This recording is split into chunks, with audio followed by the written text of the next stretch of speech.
Sometimes we forget why we're here. It's easy to fall off track. These help us remember. These battle scars don't look like they're faded, don't look like they're ever gone away. They ain't never gonna change. These battles. Growing up I had a dream, something no one else could see. Tell me what it means when your faith is falling beneath your knees and you can't breathe. Everything you see reminds you of what you're not or something you won't be. You gotta take what you're given, that's how we live it. Don't be mad at the system, it's simply how we've existed. I hear a lot of people talking like they politicians or choose to be an accountant because it's safe in a business. Not because they wanna do it, just because they heard it pays. And who the fuck wants to be poor knowing that's how we've been raised? Society is getting heavy, I can feel the weight. The pressure of success is like 100 million pounds of shame. And that's the reason I'm staying up late, trying to find a way to escape the stereotypes this day and age is making me feel like the only way I'll be happy is getting signed to a label and making money through rapping. I wanna share my emotion because this world is attacking the very principle of life that lets the people be happy. If you don't have a reason to breathe, why even live? These battle scars are impressions of everything that it is. Scars don't look like they're faded, don't look like they're ever gone away. They ain't never gonna change. These battle scars don't look like they're faded, don't look like they're ever gone away. They ain't never gonna change. These battles. Now, if I had a voice that reached 100 million people, I'd tell them there's a reason that we're all created equal. Cause some decide to be great and some decide a sequel to an average person's life is simply what they want to be. So you make your decision, all I know is what I'm given. Won't define the life I lead or the way I dwell in existence. I've seen a greater image on the walls of where I'm living, and the words twisted and scripted remind me of something written. Faith is a gift that is given down to the people. If one believes it, one receives it. It's given if it is needed. Don't ever think you're trapped in a life that you never wanted. Your options are infinite, that's some mathematical logic. I'm not saying I'm a prophet, I'm speaking for what it's worth. These lyrics define my prayers and these battle scars on my church. Not saying I'm a prophet, I'm speaking for what it's worth. These lyrics define my prayers, these battle scars on my church. Scars don't look like they're faded, don't look like they're ever gone away. They ain't never gonna change. These battle scars don't look like they're faded, don't look like they're ever gone away. They ain't never gonna change.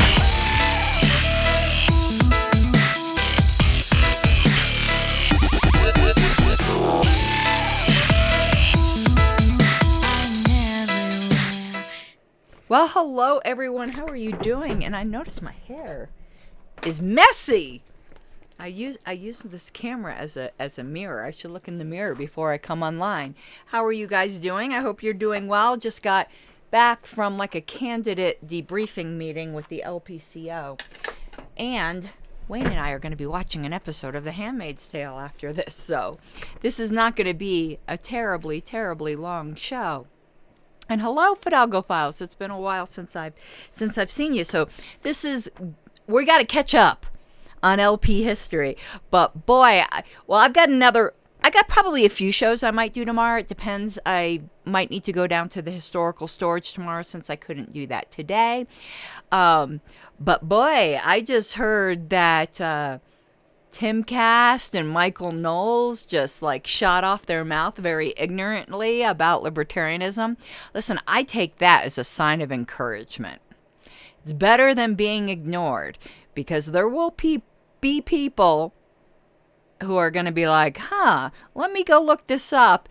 And what do you know? They're going to discover they're libertarian. So, haters gonna hate, statist gonna state. That's all I'm gonna say about that.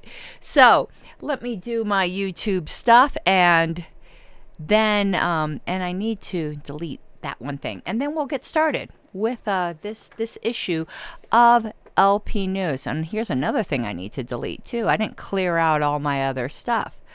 All right, so I'm going to do the YouTube thingy and say please subscribe.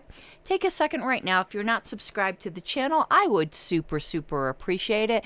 And also, if you think someone else would enjoy this type of content, they're into political history, they're into the Libertarian Party, I would truly appreciate the share. Next, what do we have? Follow me on Facebook, Twitter, sometimes MeWe. To be honest, I'm not there very much. I probably should even delete that from up there. It's just not fun. But Twitter is fire. My goodness, Twitter, my engagement on Twitter is like 5 to 1 compared to Facebook. And you would expect about 2 to 1 because Twitter, doesn't have a cap on followers or friends. I've got 5,000 on Facebook, got over 10,000 on Twitter. So you would expect it to be double, but no. And part of that is because thank you, Jeff Deist from the Mises Institute, who retweeted me today. And that gave me a super huge boost. So I'm always grateful when a larger audience libertarian helps out those of us with smaller audiences. That's what this voluntary community is all about. So I'm very grateful to you, Jeff Deist.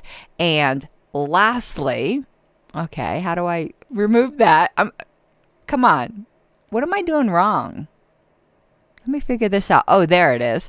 Okay. And lastly, if you can, you could give me a Christmas gift by supporting me on Patreon at patreon.com/Pink Flame of Liberty. I would truly appreciate it. Okay, let's get into the history. And hopefully I still have... And hello, JJ. Uh-oh. Death is saying it's cold outside. It is. It's super cold in Colorado. So I have my heater on. I know you can probably hear it. But, I love this vest. I wear it everywhere in the winter. But I want to show you guys. Hey, I like this shirt, too, with the C on it. But look at this, nice wool. I don't know if you could see, how woolly it is. There you can see. It's like a Conan the Barbarian vest. I wear underneath, I love this thing. I got it Goodwill for $2, when I first moved to Colorado, and I just adore it. It's got pockets. It's wonderful. Okay. Sorry, I get so excited about this vest.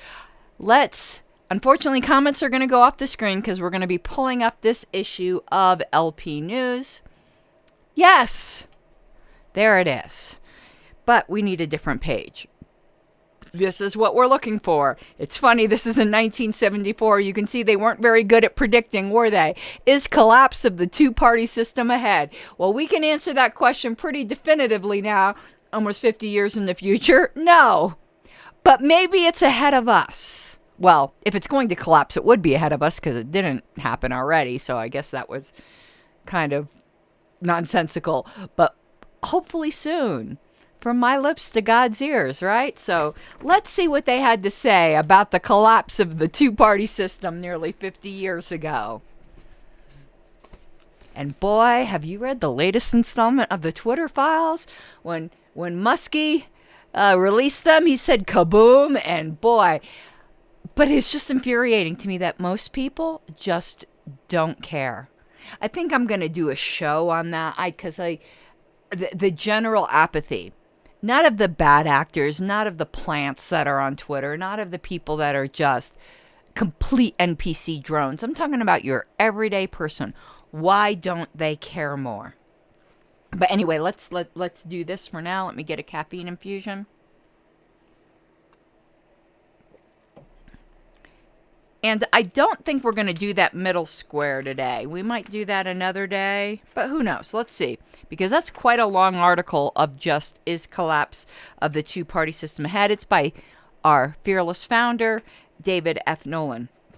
I need my, look how tiny the print is.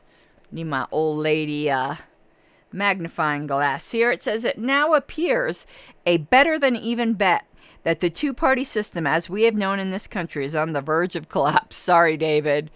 But I know, listen, when you're in a third party, you've just got to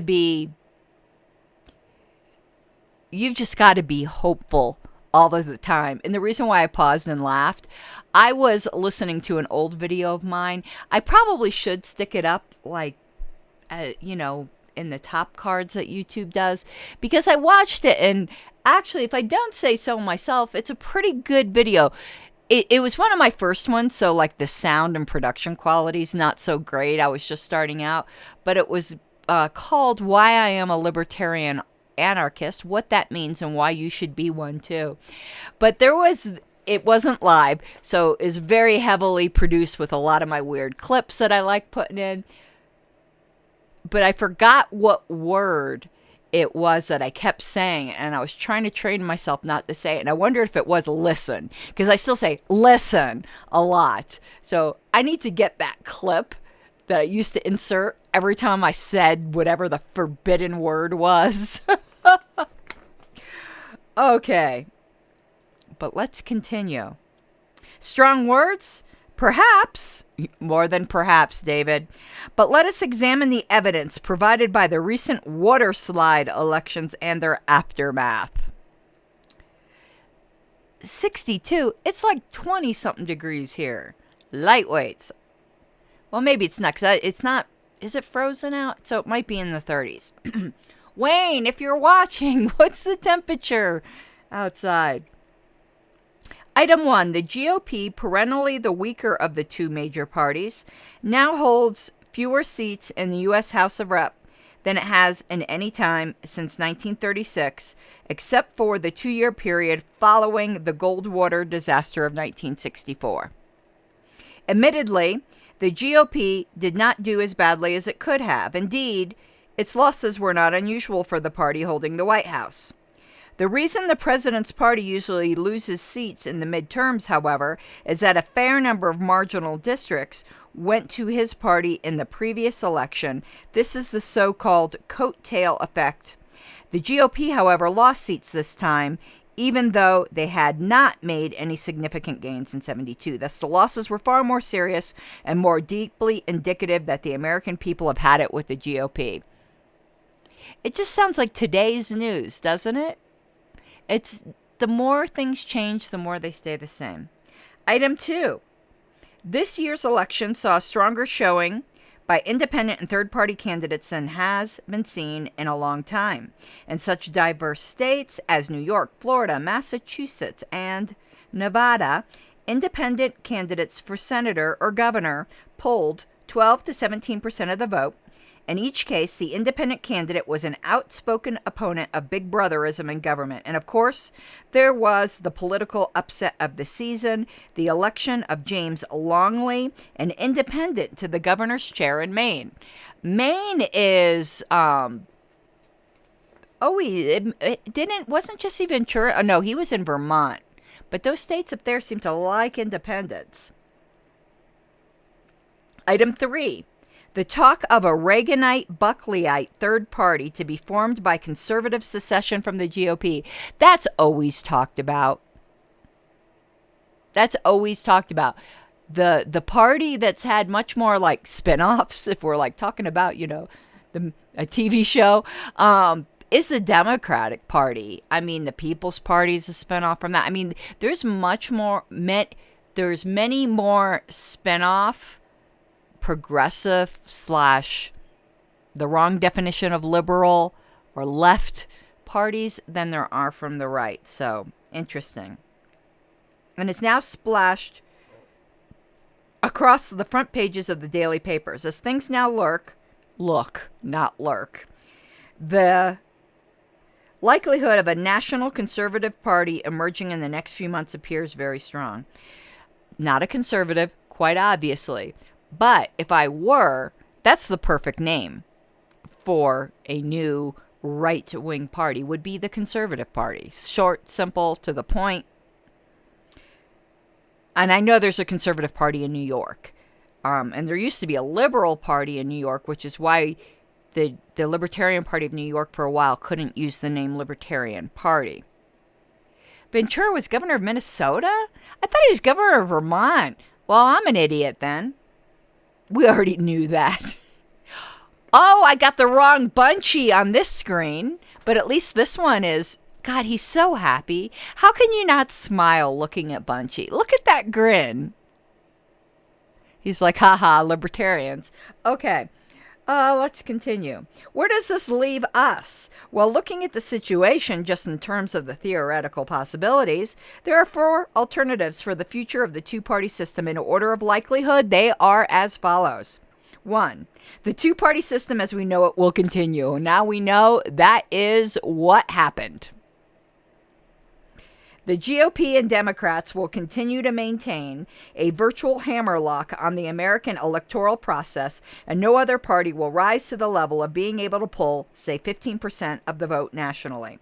While this remains the most likely of the 4 possibilities, I would now rank it as a less than even bet, i.e., I would say there's perhaps a 40% chance that this situation will prevail. Well, we know, in fact, it is what prevailed. Yeah, Reardon. Everyone already corrected me. I already admitted I'm a dumbass. It was Minnesota. Got it. Oh, by the way, JJ. As you know, Mike Seebeck will not be here tomorrow for Cultivar O&R. He's moving to Alabama, and we're going to continue the show remotely, but he's moving, which means a lot of packing. So he's just super insanely busy, but I think I might do a solo Cultivar O&R tomorrow and discuss that article you sent me about the election anomalies. God, YouTube doesn't now yank your videos if you talk about election anomalies. I'm going to tell you guys a funny story. I think I'm going to end up doing a whole show on this. On Cultivar O&R, we obviously talk about issues with elections gone wrong, whatever. We had a show yanked for that because YouTube algorithm just assumed we were talking about the United States elections when we were just talking about Robert's Rules of Order. We weren't talking about any particular election. We weren't even talking about politics. We were talking about parliamentary societies and how elections could get screwed up. And YouTube yanked the video saying, you know, you're not allowed to question the 2020 election, which we weren't doing. So I requested a manual review because I think the title of the video was Illegal Elections, but it had to do with the term illegal as it's used in parliamentary law, not like legal, like against the law of the United States. So I asked for a manual review, and I got an email back after careful manual review. Bullshit, YouTube. Stop lying, Pinocchio. We've determined it still falls out of the terms of service for denying the 2020 election or whatever. I should find the emails because it was so ridiculous. Cultivar O&R is not a political show. I mean, we'll talk about the LP and how parliamentary procedure applies to it, but it's not political like in that way. God, it was so stupid. But wouldn't be surprised if this video gets demonetized because I mentioned phrase about illegal elections, even though I'm not talking about the United States elections. Okay, so that is in fact what happened. The two-party system is still alive and well. Okay, number 2, not GOP. His second possibility, we will continue to have a two-party system, but the second party will not be the GOP. This situation assumes the final collapse of the GOP and its replacement by another party. Logically speaking, that party would have to either be us, the American Independent Party, or a new, as yet unformed Conservative Party. Conceivably, the new opposition party might come from a Libertarian/Conservative fusion effort. Don't tell anybody that today, because they'll freak the hell out. That we might have even been talking about that back then. But JJ, I don't know if I'm going to do that, by the way, because I probably do have to go to storage tomorrow. So it's just... And I got minutes due. We'll see. It might be an evening show if I do it. But there's something else I want to talk about too. So I don't know. We'll see. But I am going to do a show on that article sooner or later. Whether it'll be tomorrow or not is another story. The likelihood of this alternative is about 30% in my estimation. So we're up to 70 out of 100. All right. Alternative number 3. The GOP will not collapse, but will continue to grow weaker. One or more new parties will rise alongside it, possibly A corresponding breakup and diversification will take place on the left. The result would be a true multi-party system. Within such a system, the LP would undoubtedly be one of the significant parties, likelihood perhaps 20%. So now we're up to 90 out of 100, and we all know that didn't happen. 4. There is a slim chance that nobody will be able to mount an effective opposition to the Democrats, and that within the next few years we will wind up with a one-party system. It was this possibility I discussed in the March-April LP News in a column entitled Scenario for a Nightmare. And while it is still a real possibility, I would realistically have to say that it's the least likely. Its likelihood is probably only 10% or less. Okay, well, we know what happened. It was his 40% one. Political realignment. To sum it up, there is, in my estimation, now about a 60% chance that the United States is on the verge of an era of radical political realignment. Yeah, that was true, just not in any of the ways he said. We just basically have just turned hard left. This breaks down into a 50% chance that we will move to a situation more favorable to the LP and to libertarian ideals, i.e. a multi-party system or a new, more ideologically clear-cut two-party system, and a 10% chance that we will have a one-party situation. Assuming that things move in, I guess this sentence is poorly written. He's actually saying, how would the LP fit into all of this? As I see it, there are two ways to look at it. One's to try to analyze and project the results of LP candidates' efforts in the recent elections. The other is to look at the relative strengths and weaknesses of the LP in comparison with the American Independent Party and the likely Reaganite Conservative Party. And we know what happened. Reagan just reinvigorated the GOP. That's what ended up happening back then. Aloha, Nathan. First, the election results. By and large, our candidates did not do as well as they should have. 3 of our promising congressional candidates favorable direction generally. How is Carl Bray, Bob Steiner, God, that was worded well too, and Sandy Cohen did very disappointingly, drawing less than 1% in each of their respective races. In Carl's case, this was due largely to an IRS smear attack a few days before the election, and Bob's, it was largely because the campaign was sabotaged from within by a quasi-libertarian acquaintance who had a grudge against Bob.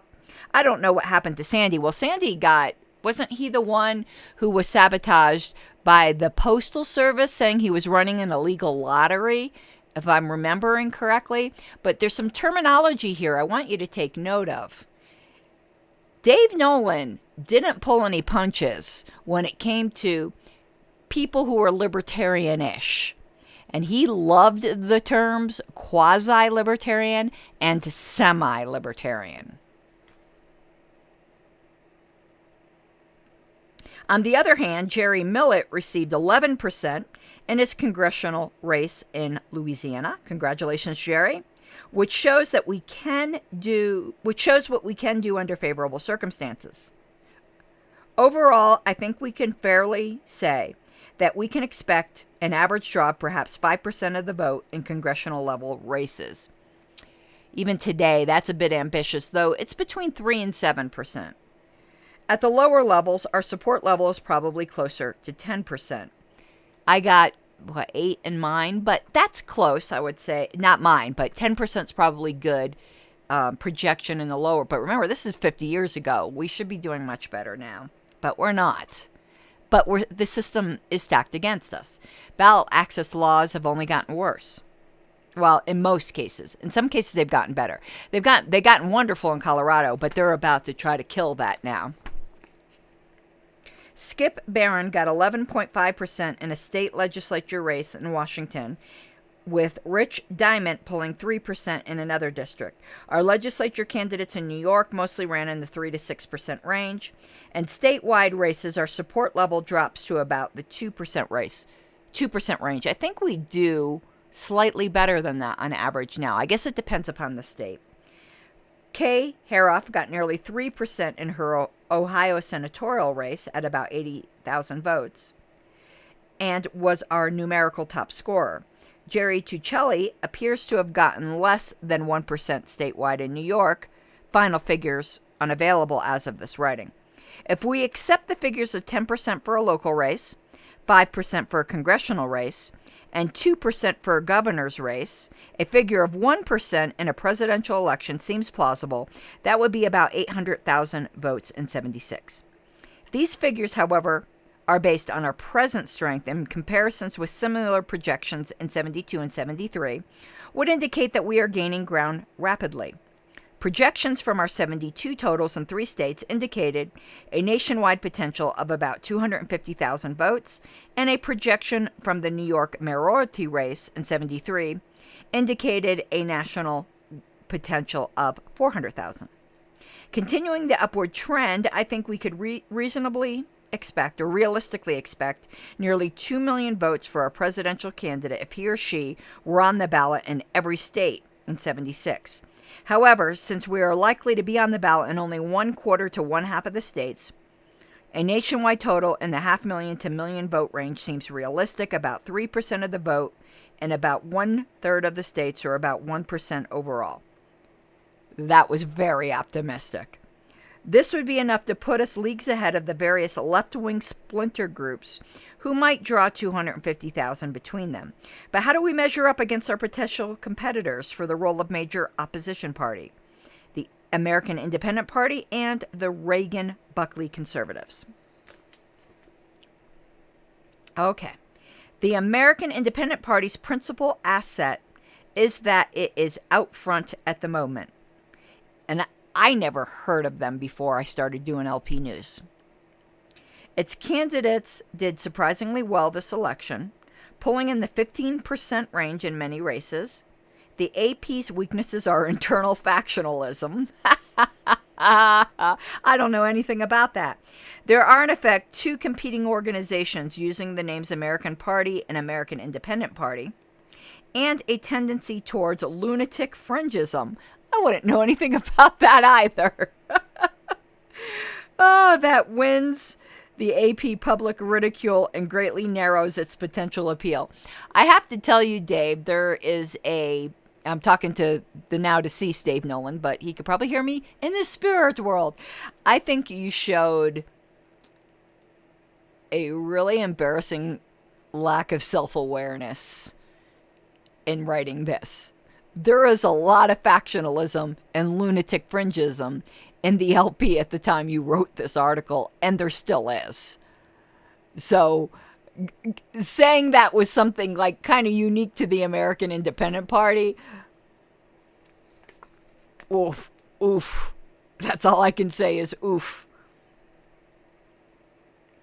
In 1976, we should be able to run them a good race in terms of drawing votes in the presidential election, even assuming the 2 factions can agree on a single ticket. If they split their efforts, we should outpoll both factions' tickets. Then next subtitle, strong contender. A Reagan-Buckley Conservative Party would be a far stronger contender. I think such a party could pull 15 to 30% of the vote in a presidential election and could win a number of seats in Congress, mostly by holding on to seats now held by Republicans who would change their party label. A conservative party would have the advantages of access to big names and big money. What does all this add up to? In my estimation, it adds up to about a 25% chance that if we move to a multi-party system or a new 2-party system, the LP will play a leading role, and perhaps the leading role. Since the likelihood of such a realignment of the system itself is only about 50-50, I would thus have to say our overall chances of success in some form and to some degree are probably now about 10 to 15%. If that sounds less than encouraging, I will simply note that even a 10% chance represents at least a 10-fold improvement over the odds we faced 3 years ago. Okay, well, that was an interesting article. You know, political prognostications are always, a roll of the dice. I mean, his logic wasn't bad. It just isn't how it turned out. There's a lot of chaos and just unpredictability and such things. So that is all we're going to cover for tonight. I like to keep these at about a half hour. I think that's much more manageable to everybody. And okay, so I'm going to go spend some time with the husband. There should be at least one show tomorrow, maybe a couple. Let's go back here just so I can put it in case so I could see any comments if there are any before we go. I wanted to see if there, just wanted to make sure there wasn't any questions or comments. You know how I always give you guys a few moments. Whoa! I almost spilled my Mountain Dew on my libertarianism book. That would have been bad.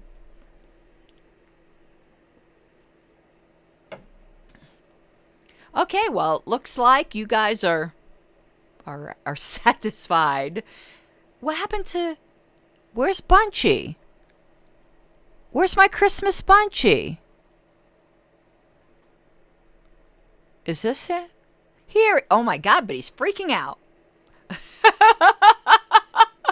The other Bunchy, let's go back for a second, is so calm and chill. Check him out. He's just chill. He's smiling. He's like, hey, hey, girl. But this one is like... I don't know what about this program makes these gifts just like... I have no idea. Yeah, it's Bunchy. It's Bunchy on what's that drug that's like getting smuggled in that there's the big panic over that's killing everybody? What is it again? Fentanyl. It's Bunchy on fentanyl. Okay. But fentanyl's not an amphetamine. I'm such a terrible libertarian. I don't even know my drugs properly. Take away my libertarian card. Okay, you guys, I hope you have an awesome night. And I'll see you tomorrow. And Mr. Nave, I still haven't changed your name to the correct spelling. What do I use for my overlay? I'm using a program, Nathan, called Ecamm. It's Mac only. But it has all of this built in. So, it's a super, super powerful, cool program. But the GIFs just sometimes freak out. Okay, so, Offernave, or Offernave, however you pronounce it. I haven't corrected the spelling yet. Sorry, it's been crazy busy. And, but I will. Hopefully this weekend. To be honest with you, I forgot. Okay, let's go and bye-bye.